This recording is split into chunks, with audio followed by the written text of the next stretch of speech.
Pai da glória, nós adoramos o Teu nome nesse instante. Bendizemos a Ti, Senhor, por todas as coisas. Temos consciência plena, Senhor, da Tua presença aqui nesse lugar. E agora nós pedimos, Senhor, que mais uma vez a Tua palavra venha sobre nós. E venha, ó Pai, de maneira nova. Queremos ser alimentados por Ti. Tua palavra nos dá uma promessa que Tu nos enviaria o Teu Espírito Santo, o qual nos instruiria em toda a verdade. Louvamos a Ti, ó Pai, porque temos sobre nós um instrutor que nos instrui em justiça, e esse instrutor, Senhor, é o Espírito Santo, a quem nós nos submetemos nessa hora. Recebemos hoje a Tua palavra como é na verdade, palavra de Deus, e não palavra de homens. Une o nosso coração ao temor que é devido ao Teu nome. Desfaz todo o preconceito mental, desfaz toda a forma lógica, racional em receber essa semente, e a recebemos de maneira espiritual, e que ela venha operar em nossas vidas de maneira extraordinária, o Teu querer, a Tua vontade. Nós oramos e agradecemos por tudo, no maravilhoso nome de Jesus. Amém e amém. Amados, com a palavra de hoje à noite, eu tenho um objetivo bem claro para trazer luz, trazer revelação diante de você acerca de algumas circunstâncias que muitas vezes ocorrem em tua direção. E eu creio que essa palavra aqui também vai ajudar, principalmente líderes de célula, a ajudar os seus liderados quando eles passarem por determinadas situações. Porque eu vejo em meio à igreja que algumas pessoas, elas têm muita dúvida, vem muita confusão, em alguns momentos que algumas circunstâncias negativas ou aparentemente negativas começam a acontecer. E muitos questionam: puxa, o que está acontecendo? Por que o diabo está me atacando tanto? E muitas vezes não é um ataque do diabo. Quem sabe está passando por um momento de provação. Nós, como cristãos, somos provados, né? De maneira muito intensa. E provação é completamente diferente de um ataque demoníaco. Ou outras vezes, quem sabe, passamos por uma situação para sermos disciplinados pelo Senhor. Ele quer nos ensinar alguma coisa. E Deus nos ama tanto que Ele vê, de repente, um dos seus filhos caminhando na direção de um erro. E, logicamente, como um pai que ama, ele vai, então, corrigir, ele vai disciplinar. E algumas coisas acontecem na nossa direção, como sendo a disciplina de Deus. Agora, outras vezes pode vir circunstâncias, situações, que é o resultado, é uma ceifa, é uma colheita daquilo que nós semeamos. A Bíblia é bem clara lá em Gálatas: aquilo que eu semeio na carne eu colherei o quê? Corrupção. Então eu creio que existe pelo menos aí 4 formas em que as circunstâncias vêm diante de nós. E para cada uma dessas formas nós devemos ter um tipo de comportamento, como nós vamos encarar isso. E o que eu quero trazer para vocês nessa noite é uma linha de discernimento dentro dessas coisas. E o que devemos fazer diante de cada uma delas. Abra bem o teu coração e receba aí essa palavra nesta noite. Muitas circunstâncias vêm sobre nossas vidas e é fundamental que eu e você saibamos como responder em meio a cada uma delas. Entendendo então que as circunstâncias da vida, temos que encará-las buscando discernimento, procurando saber: será que estamos sendo tratados por Deus? Ele está querendo nos ensinar algo? Estamos passando por um tempo de provação da parte do Senhor? Será que estamos escolhendo algo que semeamos de maneira errada? Ou estamos diante de um ataque de forças malignas, de forças demoníacas? Diga ao seu vizinho: fique ciente de que nem tudo de negativo que acontece diante de você é obra de Satanás e demônios. E como é importante a nós termos uma linha de discernimento, como é importante que cada líder de célula aqui da casa tenha um discernimento profundo dentro dessas 4 coisas, para poder ajudar então os seus liderados, as pessoas que estão lá dentro da célula. Senão vão ter uma conduta, um comportamento errado. Vão orar de uma certa maneira, quando deveriam estar orando na direção de outra. Quem sabe estarão orando, quando na verdade deveriam se levantar e confrontar diretamente o inimigo. Ou muitas vezes, sem discernimento, faz atos de guerra, atos proféticos de guerra, e não traz nenhum resultado, porque ao invés de fazer atos de guerra, tinha que ter orações de arrependimento, mudança de conduta. E vai vir uma luz bem clara para você aqui nessa noite. Muitos veem o diabo em todas as circunstâncias. Você já viu que tipo de irmão que vê um demônio atrás de cada pilar? É o irmãozinho que vê a imagem de um demônio em cada prato de sopa. Talvez ele chegue na tua casa com a lupa espiritual, vê o quadro na parede e já vai ver, para observar onde tem um demônio. Vai lá no teu guarda-roupa, poxa, essa camiseta aqui, teu filho usa essa camiseta, isso é do demônio. Quem já viu isso? Isso provoca uma verdadeira celeuma, gente, não é assim. Infelizmente, alguns caem de maneira tão extrema nesse caminho, vendo o diabo em todas as circunstâncias. E muitas vezes, a mão de Deus está operando em alguém. Algumas coisas aparentemente negativas estão acontecendo porque ele está precisando aprender algo. Deus está querendo ensinar alguma coisa a ele. Anote aí, eu gosto muito que as pessoas anotem. Coloque aí número 1.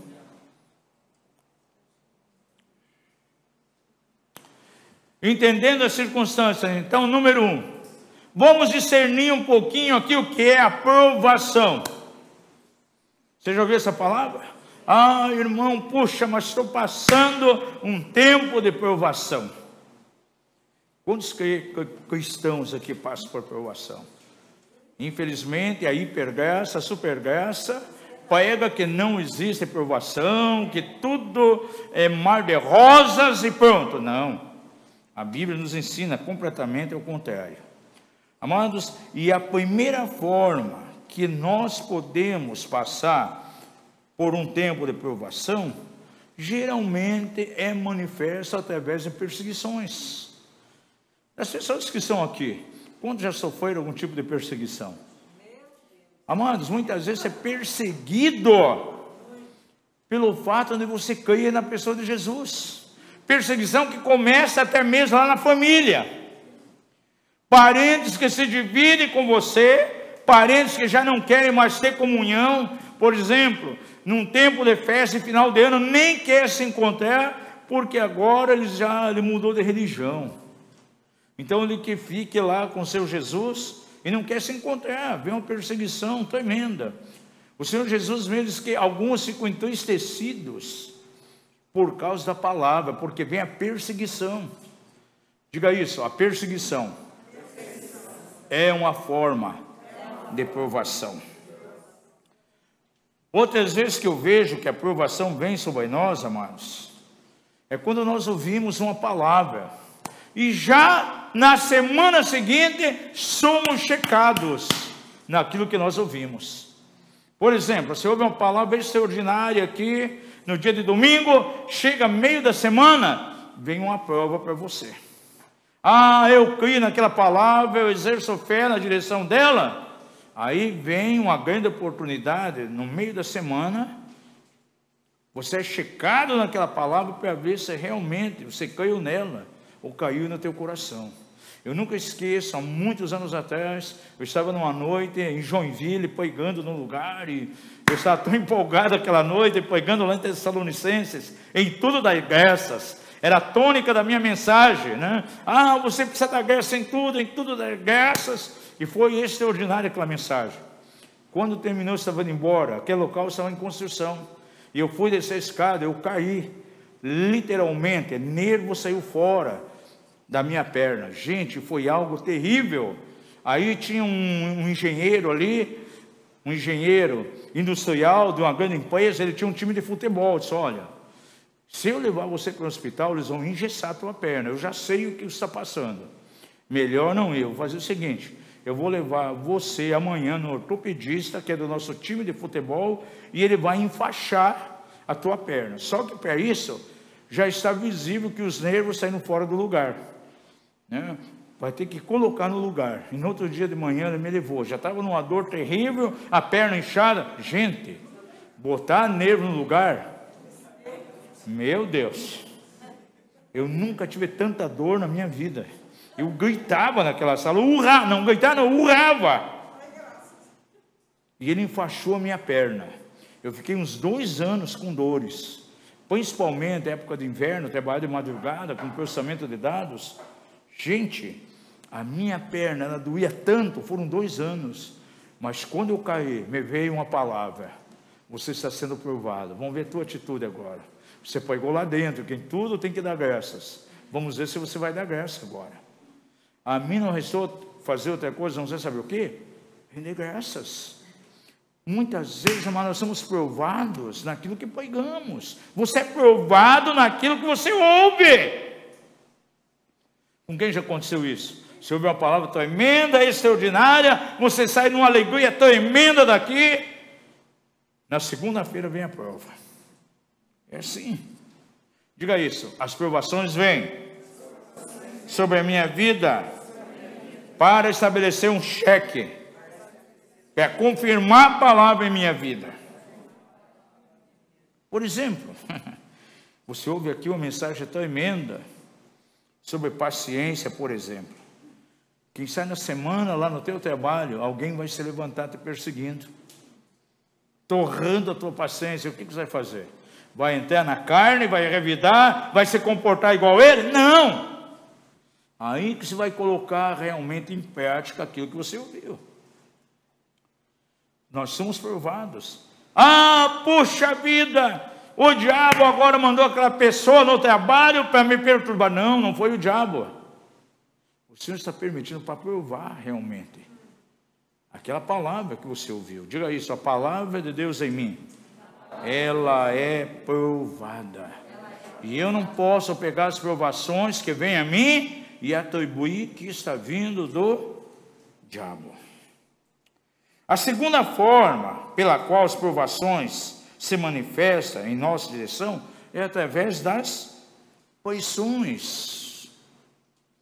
Vocês me ouvem pregar muitas vezes aqui sobre o batismo de fogo. Quantos já ouviram essa pregação? E muitos ficam felizes quando a gente começa a mencionar, porque sabe que no final nós vamos ter um tempo de impartição profética aqui, nós vamos impor as mãos em alguém, eles vão ser tocados pelo fogo, alguma coisa vai acontecer, dons serão repartidos, então já fico naquela expectativa.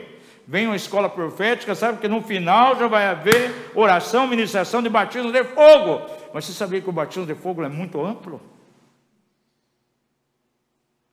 O fogo sobre nós tem diversas aplicações.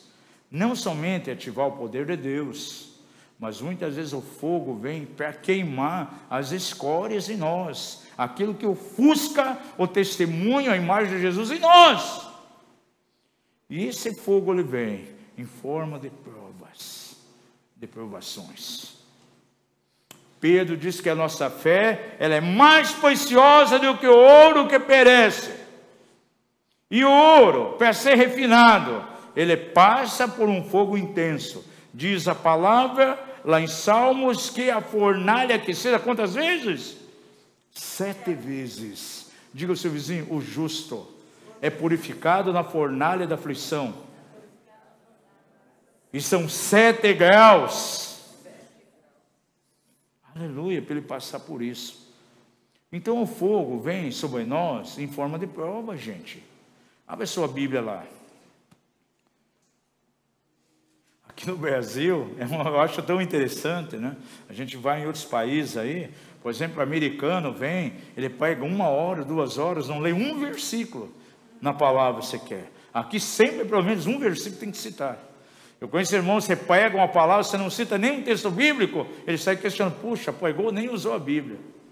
Então, para você não ficar assim, você está não um versículo, mas muitos aqui.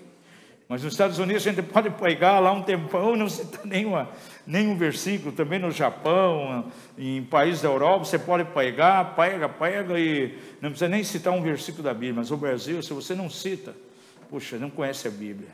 Poxa, esse pastor, esse pregador não é bíblico.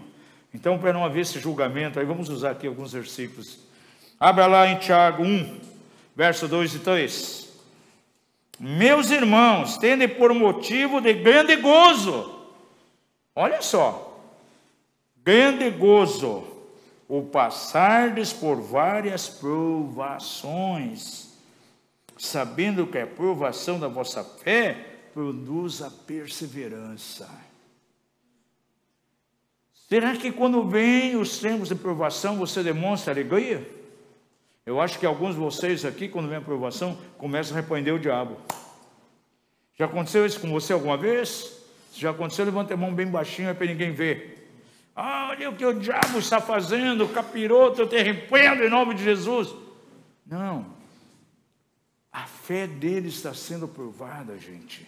E se eu sinto que a minha fé está sendo provada, eu tenho discernimento, eu vou mais do que me alegrar no Senhor. É interessante como os ourives, antigamente, eles purificavam o ouro. Então, aquele ouro era apanhado, cheio de impurezas, ia lá para a fornalha, aquecido, o ouro era derretido, formava uma placa, o ourives ia e dava uma olhada. Se ele não via a imagem dele refletida no ouro, sabe o que ele fazia? Voltava para a fornalha, 1 grau a mais.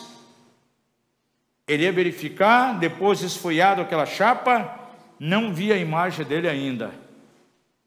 Aquecia mais a fornalha, era derretido novamente, 1 grau altíssimo de temperatura. Aí ele ia olhar, opa, a imagem dele estava nítida, em cima daquela chapa de, opa, está apto agora, não tem mais impureza. Gente, é o que Deus faz conosco. De repente o Senhor encontra tanta escória que impede a nossa caminhada com Ele, tanta coisa que embaraça a nossa fé, que Ele vai aquecer a fornalha, e nós vamos ser provados sim, para que a minha fé e a tua fé, que é muito mais precioso que o ouro que perece, ela se ache sim em glória, aleluia, em honra, como diz Pedro, na presença de nosso Senhor Jesus Cristo. Pedro diz isso de maneira bem clara lá na sua carta, veja lá no capítulo 4, verso 12 e 13, amados, isso aqui estou falando, já é batismo de fogo. Diga ao seu vizinho, batismo de fogo, não é somente para trazer alegria a você, para você dar uns pulinhos aqui, para você gritar aleluia, sentir o toque de dizer, não, é para queimar as escórias também, para purificar. E Pedro fala no batismo de fogo aqui. Amados, verso 12 e 13, amados, não estranheis o ardente provação que vem sobre vós, para fazer o quê? Para vos experimentar, como se coisa estranha vos acontecesse, mas regozijai-vos, ou seja, tenham alegria, contentamento exuberante, por seres participante das aflições de Cristo, para que também na revelação da sua glória vos regozijeis e exulteis. Nós vemos pessoas na Bíblia, gente, que para serem usadas de maneira tremenda por Deus, primeiramente eles foram provados. Você lembra a experiência de José? Recebe ali promessas de maneira tremenda. O seu destino era o trono. Diga ao seu vizinho, você tem um destino em Deus. Mas, amados, até chegar ao cumprimento desse destino, haverá uma caminhada. E nessa caminhada nós seremos provados. Ele é rejeitado por seus irmãos. Tem inveja a cabo de muitas cores que ele recebeu. Ele é vendido como escravo. Perseguição na casa do seu senhor, na casa de Potifar, foi colocado numa prisão, foi esquecido lá dentro, interpretou aqueles 2 sonhos, porém, aquela pessoa que deveria encher o caminho para conduzi-lo, então, até Faraó, simplesmente esqueceu. Agora, é impressionante, quando você vê lá, no Salmo 105, quando diz assim, a palavra do Senhor provou a José. Ele recebe uma palavra de promessa. Agora, essa palavra precisava ser testada na vida dele.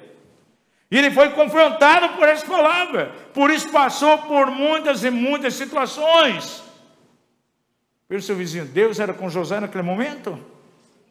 Em meio àquelas adversidades? Sim. Porque diz ali que José prosperava. Lá na cadeia ele prosperava. Como escravo, na casa de Potifar, prosperava. Você já viu um escravo prosperar? Você já viu um prisioneiro prosperar? Mas o que estava firme, forte na vida de José era o destino, a designação do Senhor. E quantas vezes, amados, o diabo ele vai fazer com que você olhe mais o que você está passando, focalizar mais a aprovação, a prova que você está passando, do que basicamente o destino que está lá na frente. Diga ao seu vizinho, se você ficar olhando somente para o momento da prova, você nunca vai chegar ao teu lugar de destino. Moisés, 40 anos no deserto, sendo provado. Teve ali de maneira tão clara aquela experiência com o Senhor, na sarça, teve o chamado, mas será que no dia seguinte ele já estava lá, libertando o povo de Israel? Não! Gente, 40 anos sendo tratado por Deus, e com 80 ele começa a ministrar, gente. Passou por um tempo de prova, gente, tem que ser provado. E nós vemos isso claramente aqui nas Escrituras. Davi foi trabalhado 13 anos para poder governar. Deus dá uma revelação tão clara, Deus começa uma nova dinastia em Israel, lá na casa de Jessé, estava lá, Davi no meio das malhadas, Samuel derrama lá o chifre com óleo, a Bíblia diz que o Espírito do Senhor se apoderou dele, eis ali, a pessoa escolheu para reinar, no dia seguinte ele estava reinando? Não, passou muito tempo, gente, 17 anos, vai morar em Gibeá, começa a ter um tempo ali de exaltação, se torna escudeiro do rei, mas ali mesmo já começa a ver as provas, porque não demorou muito tempo, Saul ouve uma canção um pouco diferente.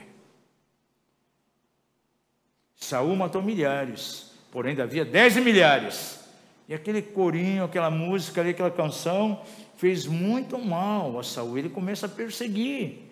Agora aquele que era o escudeiro, ele passa a ser fugitivo, e Davi literalmente tem que fugir, e vai morar onde? Lá em Adulão, metade do tempo dentro de uma caverna, metade do tempo num deserto. E você acha que foi fácil? Ontem eu falei um pouco aqui sobre os momentos de depressão na vida de Davi, os salmos que ele trazia ali como angústia, que era uma expressão de como estava a sua alma. E naquele momento, não tinha nenhuma gente boa que foi até Davi. Os endividados, os amargurados de espírito, os aprisionados espiritualmente. Gente, quando está passando por um momento de prova, aparentemente não vai aparecer nenhuma gente boa do teu lado. O que vai aparecer é gente que está pior do que você. Você já teve aí momentos de passar por provas tremendas, e as pessoas que vão se aproximar, ele está pior do que você? Não tem ninguém para vir trazer uma bençãozinha para você, uma palavra. Não, são necessitados. Muitas vezes você já não tem nem algo para consolar a si mesmo, tem que consolar outros. É isso que Davi fez. E a Bíblia diz que ele se tornou senhor sobre aqueles. Deu muitos seminários de cura interior lá dentro da caverna. E eles se tornaram o quê? Os guerreiros de Davi amanhã depois. Agora, era a mão do Senhor que estava provando a Davi. E quando morre Saul, ele já não vai imediatamente governar em Sião. Ele teve que ficar mais um tempo ainda, governando somente em Hebrom. E o que se constitui em Hebrom? Uma das tribos só. Era exatamente 10% de toda a promessa de Deus para ele. E qual foi o final? Ele assentado como pastor sobre todo Israel, pastoreando aquela nação. Se cumpriu o propósito de Deus, mas ele teve que ser provado. Passou por provação. Então, se você passa por aprovação, não comece a querer xingar o diabo. Não vá fazer seminário de libertação. Vou ligar para a Rocio lá, marcar uma libertação pessoal. Não estou aguentando mais esse ataque, essa posição do diabo. Não, gente. Tenha alegria, regozijo nesse tempo. Uma outra forma como Deus nos prova é nos levando a passar por tempos de sequidão, gente. Tempos de sequidão é algo necessário na vida das pessoas. Pessoas que são usadas de maneira tremenda, homens que estão sendo usados por Deus hoje de maneira extraordinária, vá conversar com eles.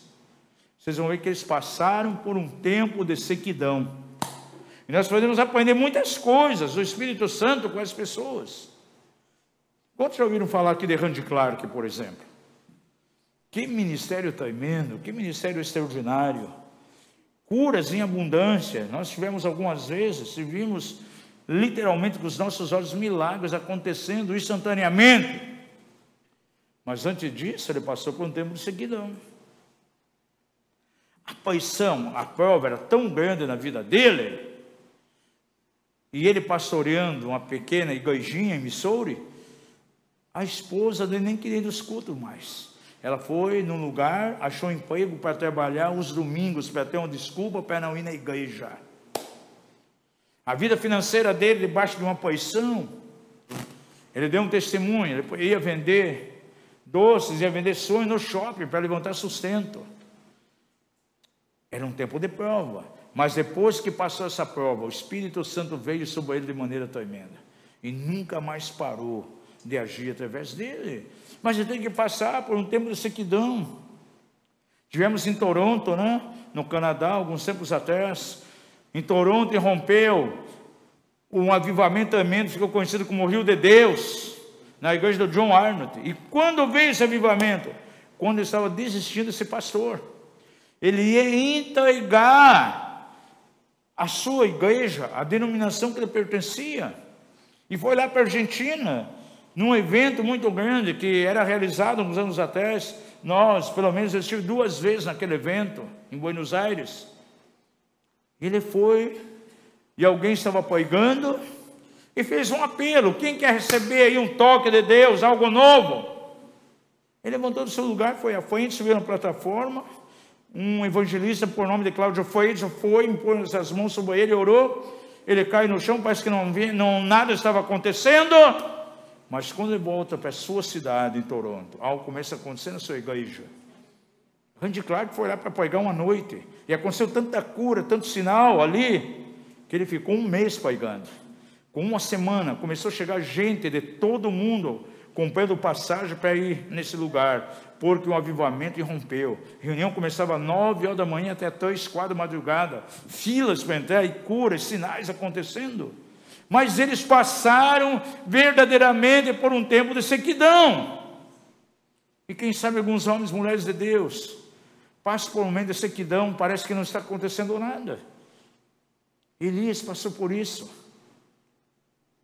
Havia um tempo de juízo sobre a nação de Israel, 2 anos e meio sem chuva. Mas o Senhor coloca Elias diante de um ribeiro, e diz a palavra que Elias ali estava numa situação tão cômoda. Ele bebia daquela água, daquela fonte todos os dias, bebia ali no ribeiro de Querite. Tinha fome, pegava o celularzinho, digitava e vinha já o disque lanche, através de corvos. O animal mais sujo, repugnante, trazia alimento para o profeta. Ele estava cômodo ali. Mas de repente, a Bíblia diz que aquele ribeiro secou. E sumiu a carne também, já não tinha mais nada. E o Senhor disse: Elias, atravessa esse deserto agora. Vai até Serepta, porque já separei uma viúva que vai te sustentar. Aleluia. Isso é teologia da prosperidade. Poxa, essa viúva deve ser rica. Estou feito agora. Meu ministério vai em popa agora. Uma viúva vai me sustentar. Certamente seu marido morreu, deixou uma grana violenta, uma fortuna. Estou feito agora. Quando eu chego em Serepta, essa viúva não tinha nada, senão um restinho de farinha, um pouquinho de óleo. E ela diz: vou fazer um bolo, vou comer com meu filho e vou morrer. Gente, que contrassenso. O profeta deve ter ficado biruta naquele momento. Puxa, cadê a fonte de provisão? Mas ele ensina um princípio para aquela mulher. Mulher, faz o seguinte: faz primeiramente um bolo para mim. Talvez se você estivesse perto, você ia ficar escandalizado. Puxa, esse homem é um espoliador. Parece até que é da Universal do Reino de Deus. Porque a mulher já não tem nada e vem retirar o pouquinho que ela tem. Mas, através do Espírito Santo, Elias estava ensinando a ela um princípio tremendo, o princípio da semeadura. E o poder de multiplicação veio quando ela fez o bolo para o profeta. E diz que não faltou de maneira nenhuma o óleo e a farinha. E ela passou todo aquele tempo do deserto alimentado. Após isso, sabe o que veio? Uma abundante chuva. O Senhor vem e fala com Elias. Fala para Acabe, aparelha seu carro, sobe, porque já vem aí o ruído de uma abundante chuva. Depois da sequidão veio o quê? A chuva. Olhe para o seu vizinho e diga: fique tranquilo. Se você tem tribulação, se você passa momentos de sequidão, saiba que depois da sequidão virá chuva. E Deus nos prova pela sequidão, a provação, gente. Muitas vezes Deus vai permitir a sequidão em você. Aleluia. Para você aprender a andar pela fé. Ele disse que aprender isso. Até o momento, ele dependia do corpo. Ele dependia do ribeiro. Agora não tinha mais ribeiro, não tinha mais corvo. Ele tinha que depender do quê? Da palavra que o Senhor tinha liberado. Que ele ia ser sustentado por uma viúva. E para um grande contrassenso, era uma viúva pobre, necessitada. Deus queria que ele tirasse os olhos da viúva e colocasse no Senhor. Aleluia. A sequidão vem para você não depender da tua força humana, mas depender do Senhor. Muitas vezes, amados, nós somos tão emocionais, queremos depender das nossas emoções. Diga ao seu vizinho: a vida cristã não é baseada por emoções. Gente, eu vejo o crente recebeu uma palavra profética 20 anos atrás, se emocionou, ele não obedeceu o que ele tinha que obedecer para que aquela palavra se cumprisse nele. Vire o seu vizinho e diga: toda profecia é condicional. E ele só fica na emoção daquela palavra, ela nunca se cumpre, porque há coisas que ele tem que fazer para que essa palavra se cumpra. Deus falou com Elias que ia ser sustentado pela viúva, mas ele tinha que fazer o quê? Atravessar todo aquele caminho, todo aquele deserto, para que a palavra se cumprisse nele. E muitas vezes, amados, o Senhor quer tirar você da empolgação. Quem vive simplesmente na empolgação nunca vai conhecer a vontade de Deus. Gente, isso é uma coisa que eu acho tão maravilhosa em Deus, sabe o que é? Deus nunca se empolga com a minha empolgação. E Deus também nunca se frustra com a minha frustração. Vira o seu vizinho e diga: Deus nunca se empolga com a tua empolgação. E também Deus nunca fica frustrado com a tua frustração.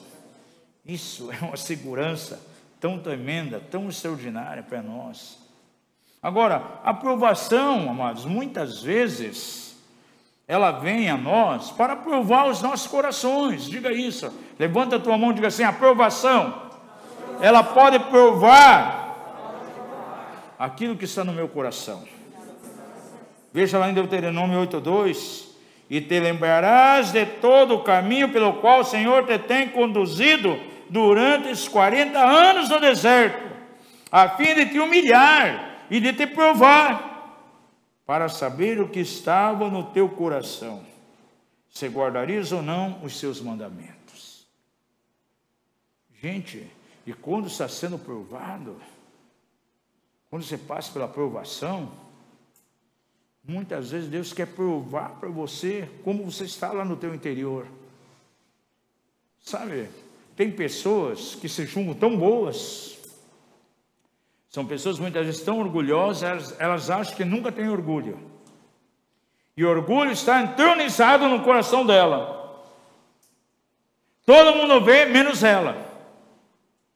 Aí Deus permite uma provação para ela, para nesse momento de provação, o Espírito Santo vir e arrancar de dentro dele o ratinho podre que mora lá no interior dele, e o Espírito Santo vai esfregar esse ratinho podre no narizinho dele, para ver tão ruim que ele é, que não é tão bom como ele pensa. Nós precisamos conhecer quem nós somos, temos que conhecer o nosso próprio coração. Isso é muito importante. O povo de Israel diz aqui que eles foram provados ali para que soubessem sim aquilo que estava dentro dos seus corações. E te lembrarás todo o caminho pelo qual o Senhor tem te conduzido durante esses 40 anos no deserto. Com que finalidade? Humilhar e provar, para saber o que estava no teu coração, se guardarias ou não os seus mandamentos. Agora, como nós vamos responder diante das provações? Qual atitude que você vai ter? Líder de célula que está aqui, você percebe que alguém está passando por provação, que conselho você vai dar, como você vai ministrar a ele? Deixe bem claro a ele, tem que ficar bem claro para você, que Deus está no meio sim dessa provação, e é para levar essa pessoa a uma atitude de fé, para que ela possa conhecer a vontade de Deus, para que ela possa enxergar o propósito de Deus no meio das circunstâncias. Porque tem pessoas que fazem que não enxergam, só enxergam o diabo e os demônios, quando está sendo provado. Diz em Provérbios 2:6, reconhece quem? O Senhor, em todos os seus caminhos, e Ele endireitará as tuas veredas. Diga isso comigo: eu preciso conhecer o Senhor em todos os seus caminhos, para que as minhas veredas sejam endireitadas. É o primeiro aspecto. Temos que discernir isso. O segundo aspecto é a disciplina. Diga isso. A segunda circunstância que eu preciso discernir são os períodos de disciplina. Sabe por que existe a disciplina? Por que Deus nos disciplina? Deixa eu perguntar algo para você poder responder essa pergunta. Quantos têm filhos aqui pequeno, um médio aí? Levante a mão. Quando ele faz alguma coisa errada, o que você faz com ele? Corrige, disciplina. E por que você está disciplinando? Porque você é mau? Não. Porque você é bom, você ama o filho. Por isso vai disciplinar para que ele seja tirado do erro. E é o que Deus faz conosco, gente. Se há uma forma na qual é revelado a nós de maneira tão profunda a paternidade de Deus, é em meio à disciplina, em meio à correção. Abra sua Bíblia lá em Hebreus, capítulo 12, versos de 5 a 10. E já vos esquecestes da exortação que vos admoesta como a filhos? Filho meu, não despreze a correção do Senhor, e nem te desanimes quando por ele é repreendido. Pois o Senhor corrige ao que ama, e açoita a todo o que recebe por filho. É para a disciplina que vocês sofrem. Deus vos trata como a filhos, pois qual é o filho a quem o pai não corrija? Mas se estáis sem disciplina, da qual todos se têm tornado participantes, sois então o quê? Bastardos, não filhos. Além disso, tivemos os nossos pais, segundo a carne, para nos corrigirem, e os olhávamos com respeito. Não nos sujeitaremos muito mais ao Pai dos Espíritos e viveremos? Pois aqueles por pouco tempo nos corrigiam, como bem lhes parecia, mas esse para nosso proveito, para sermos participantes da sua santidade. Então veja algo importante, amados, quando nós somos reprovados nos tempos de provação, não nos resta outra coisa a não ser disciplinado por Deus. E quando Ele está nos disciplinando, Ele está demonstrando o seu lado forte de amor. A doutrina da supergraça é uma doutrina terrível, porque ela desfigura o amor de Deus. Sabia? Por quê? Porque é pregado que Deus nunca disciplina. Ah, Deus é cheio de bondade, então a pessoa faz coisa errada, não tem problema, Ele perdoa, pronto. Sim, Deus perdoa, desde que haja arrependimento. Agora, a correção, amados, está ligado de maneira muito forte ao caráter amoroso de Deus. É o lado forte do seu amor. Deus não é um ser fraco, mas Ele é forte, e diz lá que o amor de Deus é mais forte do que a morte. E Ele revela isso, a sua paternidade, nos momentos que somos corrigidos e disciplinados. Um pai, quando vai e corrige o filho que está fazendo coisa errada, está manifestando sim o seu amor, o lado forte do seu amor. Ele não é um pai banana que vai deixar o filho fazer o que quiser. E Deus age assim conosco, amados. Quando vê, você não está correspondendo com o Senhor, Ele vai disciplinar. Isso revela a sua paternidade. Isso acontece porque somos filhos e não bastardos. Aqui que a supergraça erra terrivelmente, porque ela desfigura totalmente a visão do genuíno amor de Deus. E eu tenho publicado nas minhas redes sociais muitas coisas aí em relação aos erros da doutrina da supergraça. Por exemplo, você lembra de Josué? Você já estudou alguma vez ali em Josué capítulo 7? Em capítulos anteriores, o Senhor deu ali de maneira tão tremenda a vitória para Josué, através de uma maneira profética, né? 7 dias, dando voltas em Jericó, e no 7º dia, 7 voltas. Aquelas muralhas caíram por terra de maneira soberana. Deus operou de maneira tão tremenda. Veio o próximo inimigo. Lá em Josué capítulo 7, a cidade de Ai. Aí Josué pensou assim, puxa, é um exército bem menor, é um número de pessoas desse exército inimigo menor, eu vou mandar poucos soldados. Eles vão lá para a área de batalha, começam a perder a guerra. Mandam outro pelotão, perdendo a guerra. Aí ele vai buscar o Senhor. Peraí, tem alguma coisa errada. Tivemos uma vitória tão grande lá em Jericó, por que não vencemos Ai? A resposta veio de imediato. Existe anátema. E Josué e aquele povo tinha que aprender algo. Alguém ali simpatizou com a capa babilônica, pegou uma cunha de ferro idólatra, levou lá para a sua tenda. E a palavra de Deus vem de maneira clara. Anátema no arraial. E veja que o Senhor fala com Josué o seguinte: Israel pecou. Ele não diz a casa de Acã pecou, não, foi Israel. Aí removeram o anátema, Israel venceu aquela batalha. Agora eu pergunto a você: Josué e o povo estavam perdendo aquela batalha? Era um ataque do diabo ali? Satanás estava usando os inimigos? Não! Por que estavam perdendo? Tinham que aprender alguma coisa. E a disciplina do Senhor veio. A palavra veio diretiva: não tome nada Jericó, cidade amaldiçoada, totalmente destruída. E esse camarada pegou ali alguns objetos, se apossou, e veio uma consequência sobre todo o povo. Precisou sim o povo passar por um tempo de disciplina para aprender. Agora, gente, quando Deus fez isso, estava revelando seu amor. Sabe, gente, tem algumas coisas que parecem muitas vezes ruim, mas ele indica que alguma coisa não está boa. Quem já teve febre aqui? Tem gente que toda semana tem febre. Quem nunca teve febre aqui? Você que teve febre, você gostava dos momentos de febre? Era bom? Gostoso? Era bom ou era ruim? Ruim. Mas sabia que a febre tem um lado positivo? É uma indicação que alguma coisa não está bem no meu organismo. Tem algum foco de infecção, gente. E eu tenho que tratar com esse foco de infecção. Se a febre não viesse,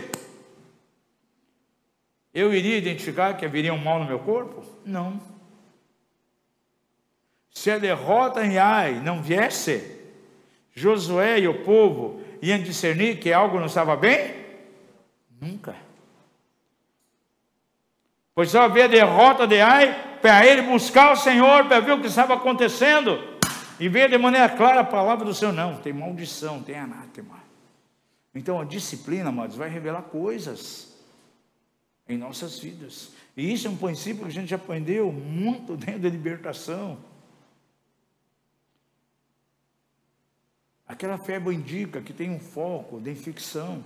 Olha, por exemplo, quando nós vamos lidar com as maldições hereditárias, que a gente mexe muito aqui, gente, quando tem a maldição hereditária, você já sabe, tem uma área de iniquidade nessa família. Se não viesse a maldição hereditária, a gente ia discernir que haveria uma iniquidade. Não! Aí a gente vai e trata com a iniquidade. Diga ao seu vizinho, a disciplina do Senhor é algo bom e vem para aprendermos.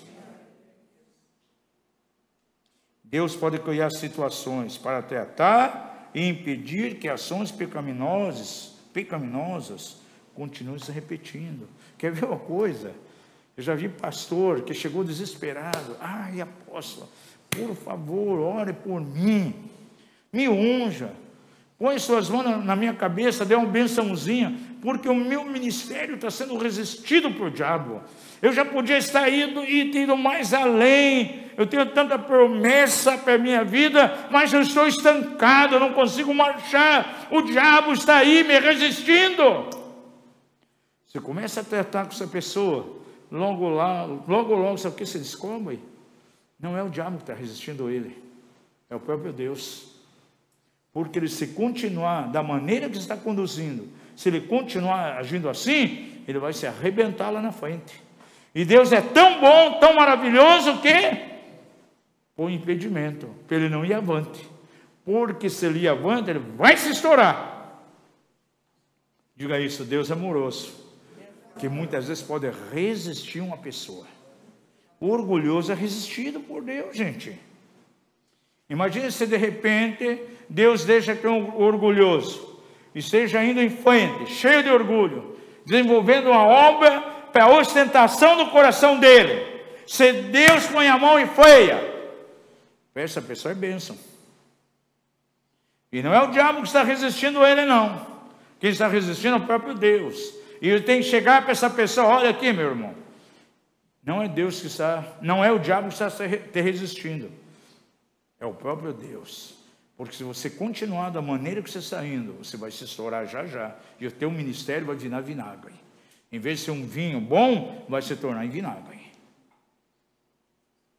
Diga ao seu vizinho, a disciplina tem uma finalidade muito importante. Agora, como nós respondemos diante da disciplina?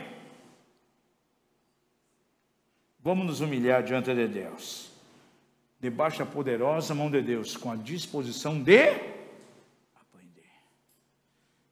Quem já deu umas varadinhas no filho aí? E à medida que ele vai aprendendo, a Joelma deu uma olhadinha já aí para a filha, e a filha também deu uma olhadinha para a mãe. Agora veja, à medida que o filho vai aprendendo e vai corrigindo aquelas atitudes, você precisa continuar dando as varadinhas nele? Não, porque já aprendeu. Aquela disciplina foi útil. E é o que Deus faz conosco, gente. Você vem um tempo de correção porque Ele nos ama, e eu reconheço isso, eu vou diante dEle e me humilho. Senhor, eu quero mudar. Estou me humilhando na Tua presença. Deus não vai precisar me disciplinar mais, eu aprendi aquilo. Então a disciplina tem que prover, tremendo. Hebreus 12 coloca isso de maneira clara no verso 8: eu sou disciplinado porque Deus me ama. Agora, eu não posso dizer que essa disciplina aí está vindo do diabo. Digo você dizendo, tenha muito cuidado de atribuir ao diabo aquilo que está acontecendo com você, que pode ser a mão de Deus atuando em tua vida. Por exemplo, já vi casos, alguém perde um voo lá, vai pegar um voo no aeroporto, o avião vai embora 20 minutos antes, ele chega, ele começa a murmurar, mas que coisa, olha o que o diabo fez, tinha um compromisso, o avião sai 15 minutos antes, esse avião vai e cai. Eles estavam poupando ele ali, gente. Diga uma vez mais, seu vizinho, nem tudo vem do diabo. Diga-lhe, tenha cuidado em discernir quando as circunstâncias vêm. Terceira forma de circunstância que nós temos que discernir é o processo bíblico da semeadura e colheita. Porque tem algumas coisas que vêm a nós por causa de nós mesmos. Aí não é provação, não é disciplina, não é ataque do diabo, mas é colheita. Eu vou colher aquilo que eu semeio. Oséias 8,7 diz assim: porquanto semeio o vento, e é onde eu colher o quê? Turbilhão, tempestade. O pessoal diz, olha aí, poxa, as pessoas aí semeiam vento e colhem tempestade. É bíblico isso, gente. Não haverá seara, e a erva não dará farinha, e ceder, terra loão, os estrangeiros. As pessoas colhem aquilo que semeia. Gálatas 6, 7, 9, não vos enganeis, Deus não se deixa escarnecer, pois tudo que o homem semear, isso também ceifará. Porque quem semeia na sua carne, da carne ceifará o quê? Corrupção. Mas quem semeia no Espírito, do Espírito ceifará a vida eterna. E não nos cansemos de fazer o bem, porque a seu tempo ceifaremos, se não houvermos desfalecido. Lucas 6, 37, 38, não julgueis, e não sereis julgados. Não condeneis, e não sereis condenados. Perdoai, e sereis perdoados. Dai, ser-vos-á dado, boa medida, recalcada, sacudida e transbordando, vos deitarão no regaço. Porque com a mesma medida com que medis, os medirão a vós. É aqui a lei da semeadura e da colheita, gente. O princípio da semeadura e colheita é uma lei espiritual. Pergunta ao seu vizinho, você consegue mudar uma lei? A lei da natureza? Nós temos aí a lei da gravitação, eu não posso mudar. As leis espirituais também não se mudam, não podem alterar. E a semeadura e colheita é uma lei que não se pode mudar. Então, muitas vezes tem situações na vida da pessoa que não se trata de provação, não se trata de disciplina do Senhor, mas é a colheita daquilo que Ele plantou, daquilo que Ele semeou. Eu vejo que tem muitos filhos de Deus, eles têm uma dificuldade muito grande de perceber quando ele está colhendo algo.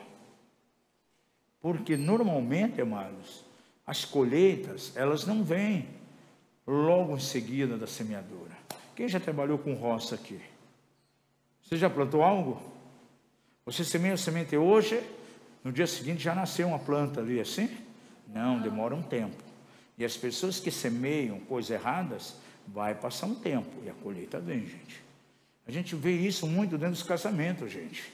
Quando princípios de obediência, princípio de honra aos pais, princípio, né, de relacionamentos que não são trazidos à liderança. O que nós batemos aqui nessa casa, nessa tecla, gente, tempo de corte tem que ser acompanhado por liderança. Tem um interesse por alguém, o primeiro que deve saber é o pai, a mãe. Em segundo lugar, a cobertura sacerdotal, vai lá para o líder da célula, compartilha isso, vamos orar. E se o líder da célula já vê que é de repente um não crente, olha, você vai ter por sogro o diabo, sai fora desse casamento, porque teu sogro vai ser Satanás. A pessoa tem que simplesmente acatar isso, gente.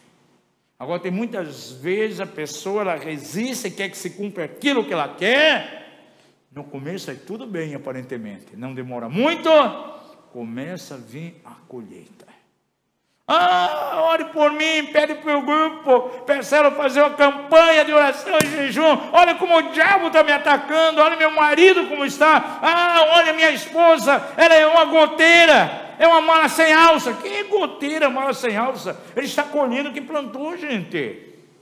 Entrou no negócio que Deus não estava. E a Bíblia é irreversível, gente. Aquilo que eu planto é o melhor, aquilo que eu semeio hoje, aquilo que eu planto hoje, será o resultado do que eu vou colher amanhã. Diz lá em Gênesis: enquanto houver dia e noite, sol e chuva, verão e inverno, haverá também semeadura e colheita. E não adianta dizer que é o diabo, gente. Aqui isso está acontecendo por causa de mim mesmo. Entra em maus negócios, compra muitas vezes coisa sem buscar cobertura espiritual, sem buscar a oração da liderança, sem buscar a orientação de um pastor, sem buscar a orientação de um líder, e entra nas coisas mais erradas.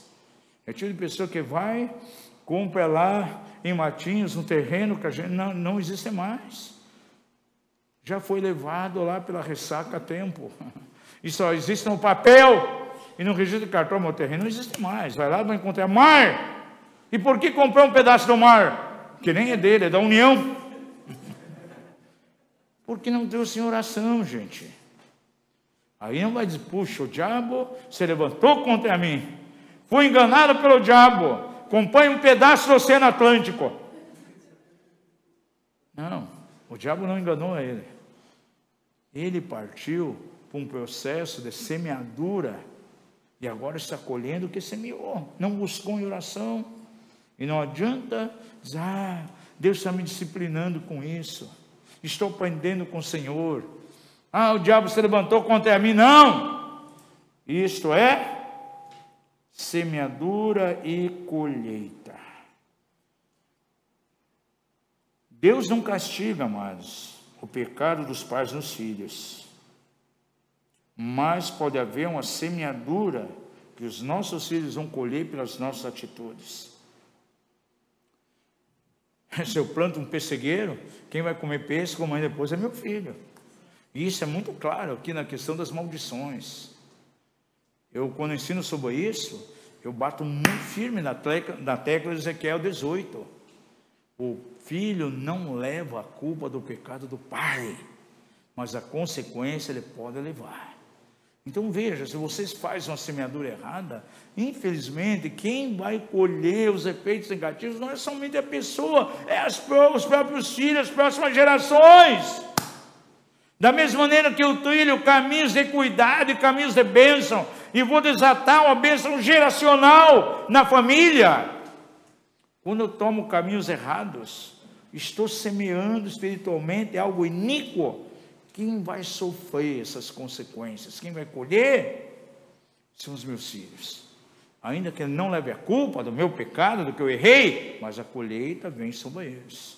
E o povo de Israel conhece muito bem isso. Até o dia de hoje eles usam o seguinte provérbios: os nossos pais comeram uvas verdes, e os nossos dentes, como filhos, é que ficaram embotados. Então, cuide para não semear na carne, porque então na carne você vai colher corrupção. Agora, como nós podemos responder a isso? arrependimento, pedindo perdão ao Senhor, e que aquela maldição que veio seja transformada em bênção. Então é muito importante você entender essas circunstâncias, que elas vêm aí como uma colheita do que foi semeado. Diga ao seu vizinho: sempre haverá cura, sempre haverá libertação para aquele que se arrepende diante de Deus, e o caminho será o arrependimento. Gente, o que eu acho tão tremendo na libertação é que não precisa fazer penitências. Tem segmento aí fazendo a campanha dos 7 olhares na cruz, as 7 batidas na porta da graça, mas tem que ser 7, hein? Se você, cada dia você dá uma batidinha. Se você faltar um dia, não vai ser abençoado, né? As coisas mais esquisitas. 14 dias para passar debaixo do manto da cura. E alguns vão mais além. 5 dias para você lavar as mãos com a água do Rio Jordão. Ah, essa água veio lá de Israel, do Rio Jordão. R$100 o frasco. Só que ele pegou lá na torneira da casa dele, gente. E as pessoas vão atrás disso. Não precisa nada disso daí. Para as coisas consertarem diante de nós, para as iniquidades serem quebradas, basta simplesmente cair no Senhor, se arrepender com profundidade. Por isso, no Seminário de Libertação, o que nós trabalhamos? Com arrependimento. As orações que fazemos são orações de renúncia, de arrependimento. Nós tivemos aqui orações, 2 orações de renúncia, nesse final de semana, aqui no sábado. E qual o resultado que houve? Os capetas saindo das pessoas, gente. Porque o diabo, guarde isso, o diabo e os demônios, eles odeiam arrependimento. Odeiam orações sinceras de confissão. Porque quando a pessoa se arrepende e confessa, é um sinal que ela quer mudar, gente. Ela não quer mais aquilo. E o que o diabo quer fazer? Com que as pessoas continuem sempre na mesma, sempre tristes, enfermos, no engano, na maldição. A função dele é matar, roubar e destruir. Mas Jesus veio para dar vida e vida em abundância. Aleluia. Quando me arrependo, confesso, tomo uma decisão de mudança, eu saio desse ciclo de morte e entro para o ciclo da vida. Levante a tua mão e diga aleluia. Aleluia. Alguns estão tão sérios aqui, só pelo olho eu já vejo que estão sérios. Não posso ver a boca de vocês, estão com a máscara aí, mas pelo olho eu posso ver, estão sérios. Isso é bom. Receba com seriedade a palavra dessa noite. Em último lugar, e com isso termino, 4ª área que você precisa discernir, em termos de circunstâncias, os ataques que vêm do diabo. E se eu tenho um discernimento que veio do diabo, o que eu tenho que fazer? Ficar quietinho, inerte, me conformar com aquilo. Tudo bem, essa enfermidade é uma enfermidade que veio do diabo, gente. Mas a pessoa se conforma, se Deus quiser, Ele me cura. Se não quiser, eu vou continuar assim. Estou vivendo um tempo de miséria. Se Deus quiser, abre um emprego novo para mim. Se não quiser, eu continuo assim.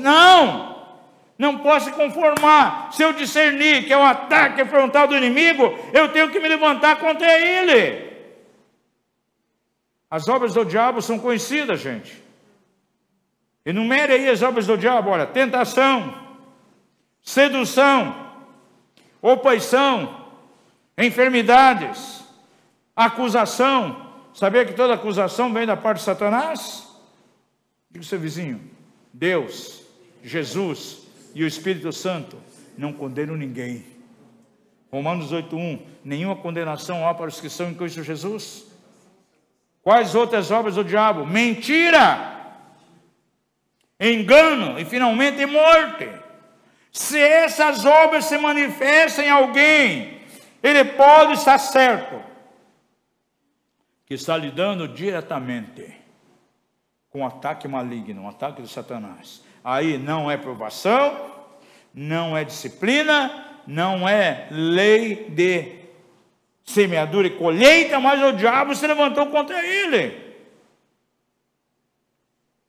há uma batalha que se trava na mente, uma das mensagens nossas que mais foi procurada durante todos esses anos, a batalha que se trava na mente.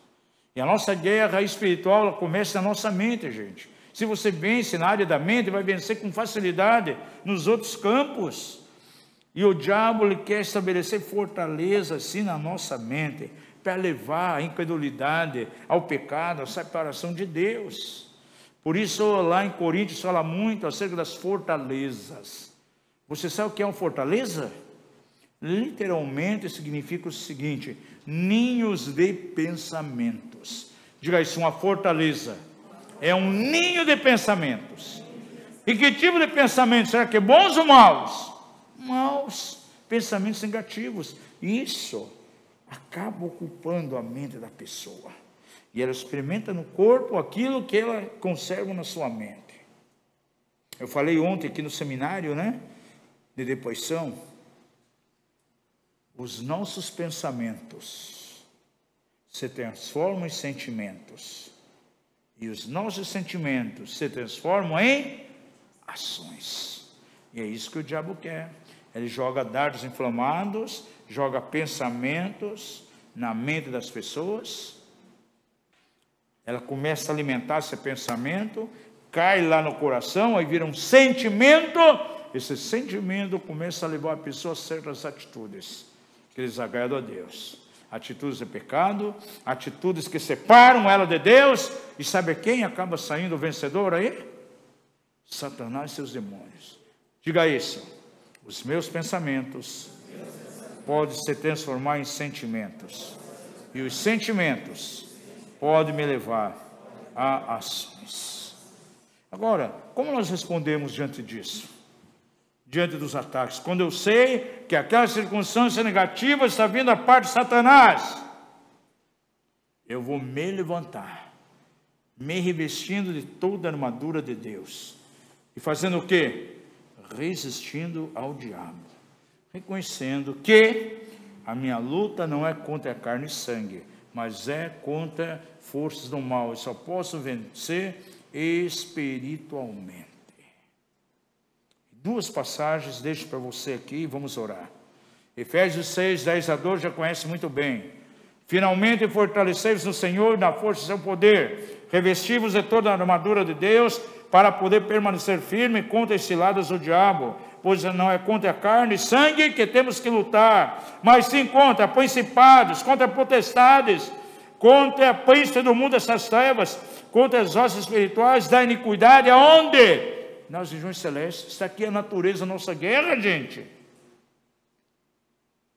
E para vencer essas forças, qual a primeira coisa que temos que fazer?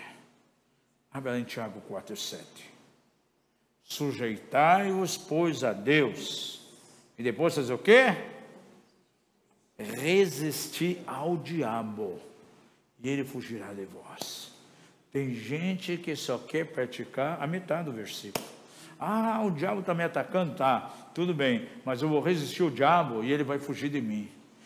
Na célula, a pessoa ali, você vê que está passando por um problema muito sério, e o diabo está se levantando, ele já faz o seguinte: resista ao diabo, e ele vai fugir de você. Não. Primeiramente, sujeitai-vos a Deus. Primeiramente tem que sujeitar a Deus. Diga isso, primeiramente. Eu tenho que me sujeitar a Deus, e depois resistir ao diabo. E então ele vai fugir de nós. Não queira resistir ao diabo sem sujeitar a Deus primeiro.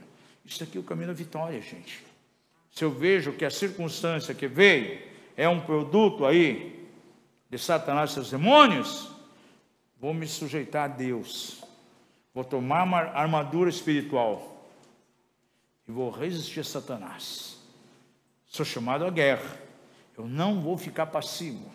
E infelizmente nós vemos, tenho conversado muito com a minha esposa, pessoas que ficam completamente passivas. Quando tem que guerrear, ela não guerreia. E é vencido por trevas, é vencida pelo mal. Por quê? Está completamente passivo.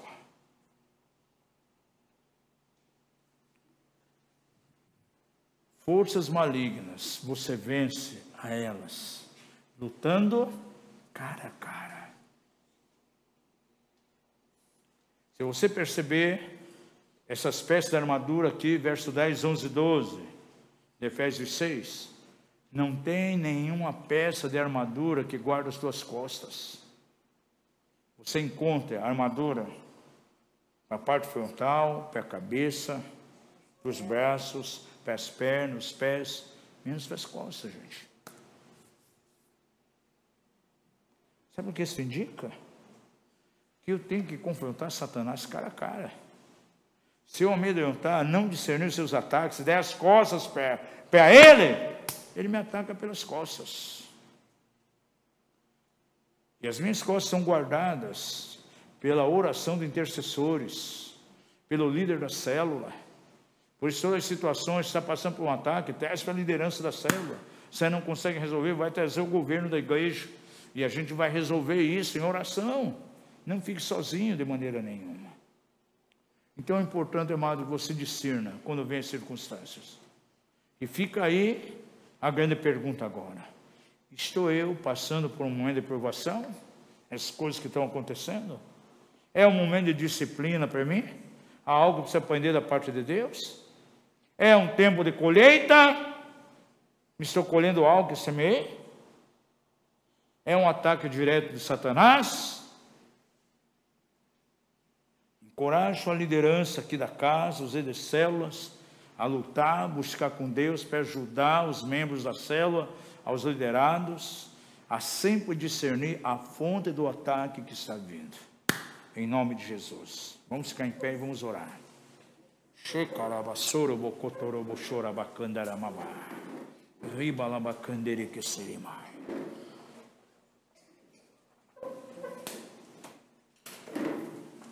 Santo é o nome de Jesus. Pai da glória, eu quero colocar diante de Ti essa palavra, esse ensino que foi trazido, Pai. Ó Deus, quantas vezes ouvimos uma palavra no culto de domingo, já no dia seguinte nós somos provados.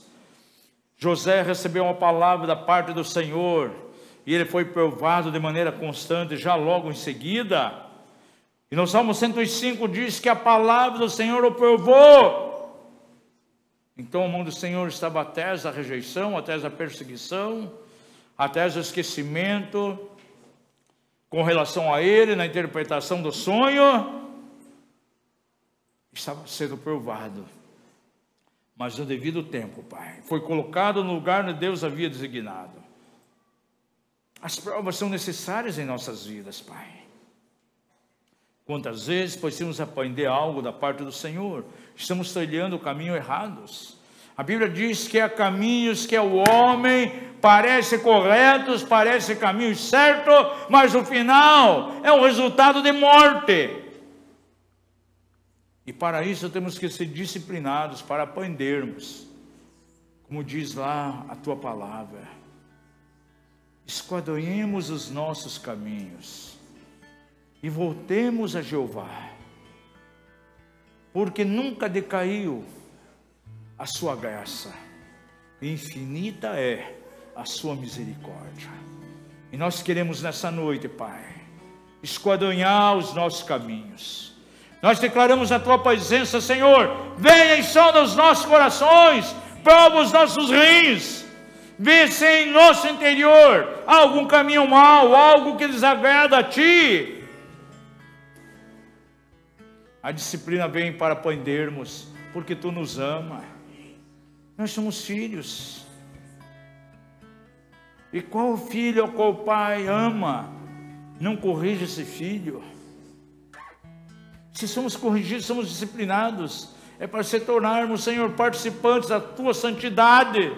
E aí comprova assim a nossa filiação. Declaramos que nenhum aqui é bastardo. Ninguém é bastardo diante de Ti, nós somos filhos.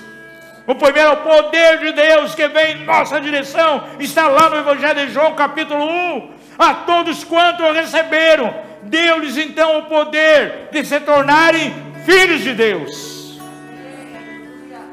Aleluia. E o filho é arrependido quando erra, o filho é corrigido quando toma um caminho errado. Que haja luz, haja revelação, Pai, em nome de Jesus. Que haja tempo de arrependimento. Se você nota que tem colhido algo que não é bom, está colhendo frutos negativos nas suas finanças, você está colhendo frutos negativos no teu relacionamento conjugal, frutos negativos na tua família, você sabe essas coisas estão vindo por causa da semeadura. Simplesmente se arrependa diante de Deus, peça perdão a Ele nessa noite, e Ele é poderoso, aleluia, para te perdoar. E não somente perdoar, mas também, como diz lá em 1 João, purificar sim de toda injustiça. Aleluia. Fazer veredas corretas para a tua caminhada. Hoje queremos fazer veredas corretas, sim. Uma vida que agrada a Deus, vivendo os princípios do reino, vivendo a cultura do reino. A cultura do reino é completamente diferente da cultura desse mundo, e há uma poluição na sociedade, há uma poluição no mundo, e essa poluição exerce sobre nós, tentando nos levar a nos conformar com o mundo, agir como o mundo age, ou seja, cada um vivendo no hedonismo, fazendo a sua própria vontade. Por isso a palavra de Deus diz em 1 João, não ameis o mundo, nem o que no mundo há, porque o mundo passa e toda a sua concupiscência, mas aquele que faz a vontade de Deus, esse permanece para sempre. Pai, nós nos arrependemos hoje de toda semeadura errada, pedimos perdão por semear na carne, assim vamos colher corrupção. Pedimos a tua misericórdia sobre as famílias dessa casa, as famílias aqui que estão conectadas conosco. Visita cada casa agora em nome de Jesus. Traz um batismo de quebrantamento, traz um batismo de arrependimento, Senhor, em nome de Jesus. Aleluia. Como diz a tua palavra em Jeremias, convertei os vossos corações a mim, e eu me inclinarei a vós. Queremos o teu favor, queremos a tua pessoa, por isso nos arrependemos hoje. Também todo ataque satânico, todo ataque demoníaco, que seja desfeito. Nós tomamos hoje uma postura de guerra, nós não nos conformamos, não nos colocamos de uma maneira inerte. Há tempo para tudo, há tempo de guerra, há tempos de paz, mas há tempos de guerra, e quando vem os tempos de guerra, temos que guerrear. Davi não discerniu o tempo de guerra, e a tua palavra diz que ele ficou em casa, quando tinha que guerrear. O espírito de apatia o abateu, e ele cai no adultério terrível, que trouxe consequências geracionais, não só sobre ele, mas sobre a descendência. Nós quebramos hoje toda apatia espiritual. Todo espírito de letargia é quebrado em nome de Jesus. Queremos guerrear, que cada um venha guerrear aqui. Discirna, guerreie quando tem que guerrear. Todo espírito de passividade está quebrado. Davi se colocou passivo, permitiu que o espírito de passividade viesse. E é muitos dentro da passividade, não guerreiam quando tem que guerrear. E entre ali um processo de destruição, entre ali um processo de roubo, porque o melhor de Deus está sendo roubado, roubado na saúde, roubado nas emoções, roubo material, e entra um processo de morte. Satanás e suas hostes têm o objetivo: matar, roubar e destruir. E nós nos levantamos contra essas coisas. Cada um venha tomar sim as peças da armadura.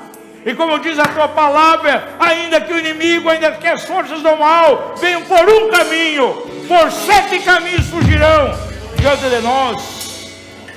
Ajuda cada pessoa aqui a discernir. Que a tua graça, a tua unção venha sobre os líderes de célula, para que possam discernir. Rapidamente, quero pedir que os líderes de célula venham à frente aqui, em nome de Jesus. Aqueles que são colíderes, se estiverem aqui, venham também. Eu quero declarar sobre eles hoje olhos de águia. Olhos de águia para discernir quando as situações forem trazidas, e quando vocês perceberem as situações, as pessoas da célula, já de imediato possa haver um discernimento claro de onde está vindo. É um tempo de prova, estão sendo provados. É um tempo de disciplina. O Senhor está querendo ensinar alguma coisa.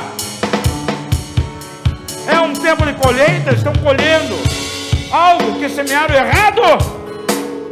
Um ataque frontal de Satanás, que possa aplicar de maneira correta a estratégia adequada. Possamos usar as armas espirituais adequadas. Também sobre essa congregação, queremos declarar hoje discernimento. Que venha discernimento do alto, principalmente aqueles onde estão acontecendo circunstâncias, na família, dentro de casa, que possa discernir a partir de hoje, de onde vem, qual é a fonte, para que possa se posicionar corretamente, Pai. Se é necessário aprender alguma coisa com o Senhor, que seja aprendido. Se é um tempo de prova, para impulsionar a um destino, algo maior, que haja regozijo nisso. Mas se é um tempo de colheita, que se arrependa diante do Senhor, para que a situação seja mudada, transformada. E se é um ataque de Satanás, possa levantar verdadeiramente como um guerreiro, usando armas espirituais, usando a arma da luz, para a glória do teu nome nós oramos, em nome de Jesus. Socarrabassarabacai. Vamos adorar o Senhor com a canção. Logo em seguida teremos a ceia. Somos teus ministros, negue o seu fogo. Sim, Senhor. Teus ministros, Aleluia. Queremos queimar, queremos queimar. Oh, levante a tua mão e adora o Senhor. Negue o seu fogo. Sim, Senhor. Nós somos teus Oh Deus, sim. Queremos queimar. Sim, queremos queimar. Nós somos teus. Aleluia. ministros. Negue o seu fogo. Nós somos teus ministros. Sim, Senhor. Queremos queimar, queremos queimar. Nós somos teus Sim, Pai. ministros. Negue o seu fogo. Nós somos teus ministros. Queremos queimar. Ele entrou em casa. Ele está na mesa.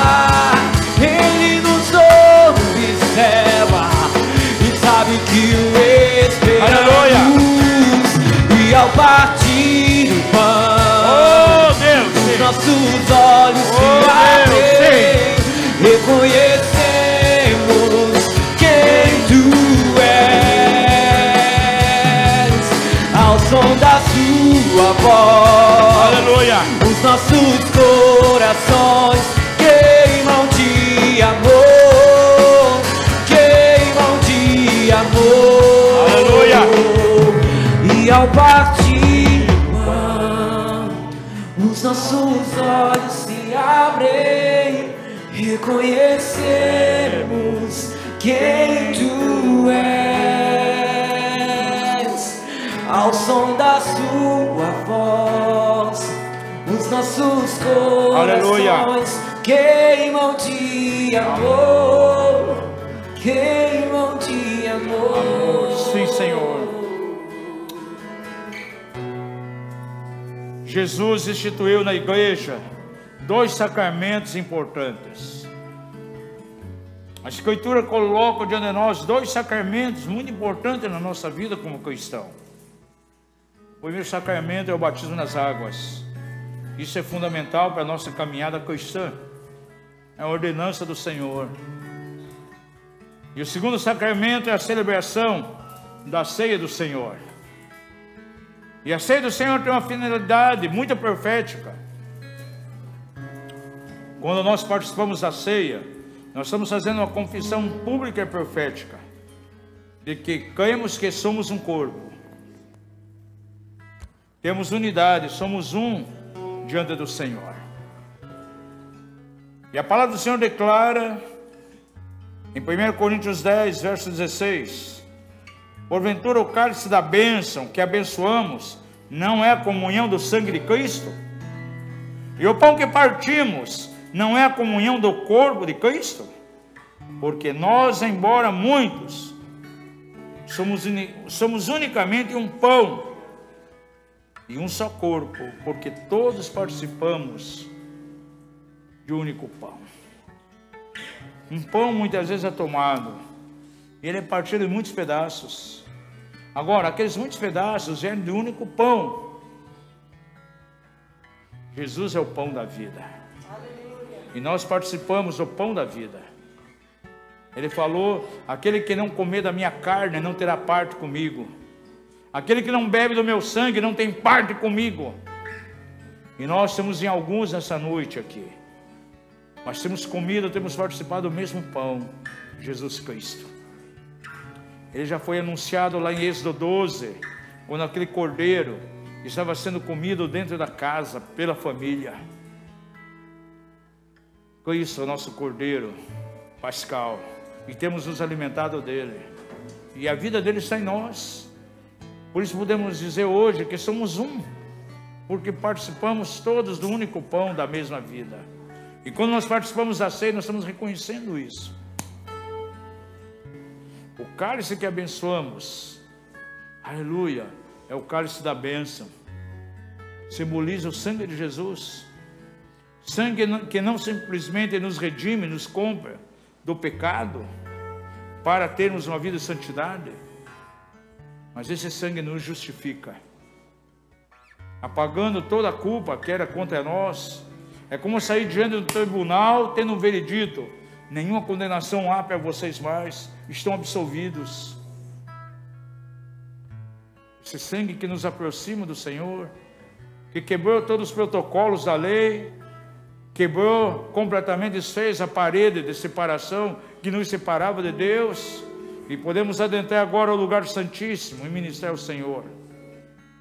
Sangue poderoso que nos santifica, e é o sangue que nos dá vitória.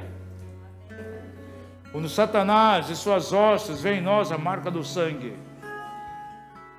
eles se colocam em retirada. E de uma maneira tão profética, vemos em Apocalipse 12, 12: e eles o venceram pelo sangue do Cordeiro e pelo testemunho que deram. Aqueles eles ali, que é descrito nesse Apocalipse 12, eu e vocês estamos incluídos. E vencemos pelo sangue do Cordeiro e pelo testemunho que nós damos. Que testemunho é esse? O testemunho daquilo que o sangue de Jesus fez por nós. O que nós declaramos muitas vezes cantando, nós declaramos isso em oração, testificando da obra do sangue de Jesus em nós. Estamos testemunhando isso diante das trevas. E com esse testemunho nós podemos vencer a Satanás e suas forças. Então vamos participar da ceia com essa consciência. Nós temos a visão completamente profética de que os nossos filhos são herança do Senhor, e um dia caminharão com o Senhor. Por isso nós ministramos ceia para as crianças aqui, e já estamos profetizando que serão do reino. Então os filhinhos aí, os filhos podem estar com o pai e a mãe agora. O pai e a mãe vão ministrar a ceia para vocês e para os filhos também. Em nome de Jesus, nós apresentamos diante do Pai esses elementos agora. Apresentamos o pão e apresentamos o fruto da vida, agradecendo a Ti pelo corpo de Jesus que foi partido lá no madeiro, e pelas chagas de Cristo temos sido sarados. Agradecemos pelo sangue vertido lá na cruz que nos dá a vitória, e que nós queremos nesse momento participar da ceia com essa consciência, confessando como um testemunho diante do mundo espiritual que nós somos um, somos família de Deus, participamos sim do mesmo pão e do mesmo cálice, no nome santo de Jesus, amém. Vamos comer o pão em nome de Jesus, e em seguida pode tomar aí o fruto da vida. Vamos tomar o cálice em nome de Jesus.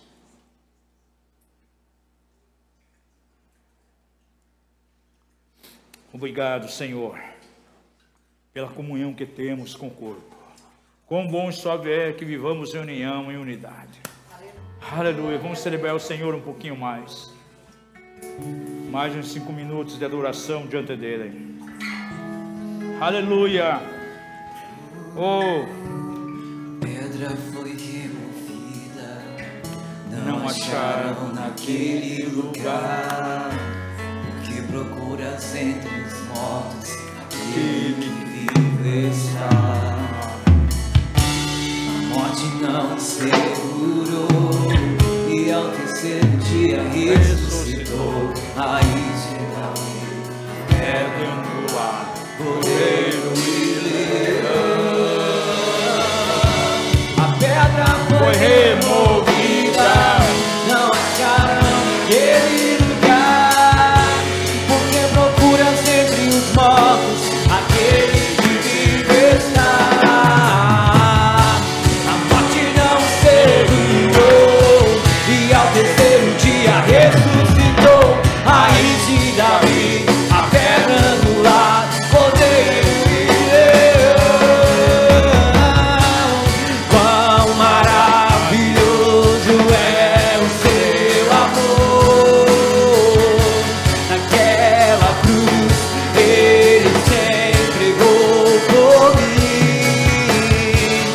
Dia e noite, noite e dia eu vou cantar. O seu amor dura para sempre. Quão maravilhoso é o seu amor. Naquela cruz ele se entregou por mim. Dia e noite, noite e dia eu vou cantar. O seu amor dura para sempre. aplauda o Senhor. Aleluia.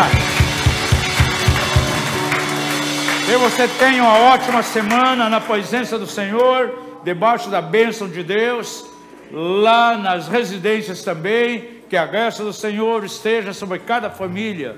Uma semana de colheita, uma semana de bênção, e que o nome do Senhor seja glorificado.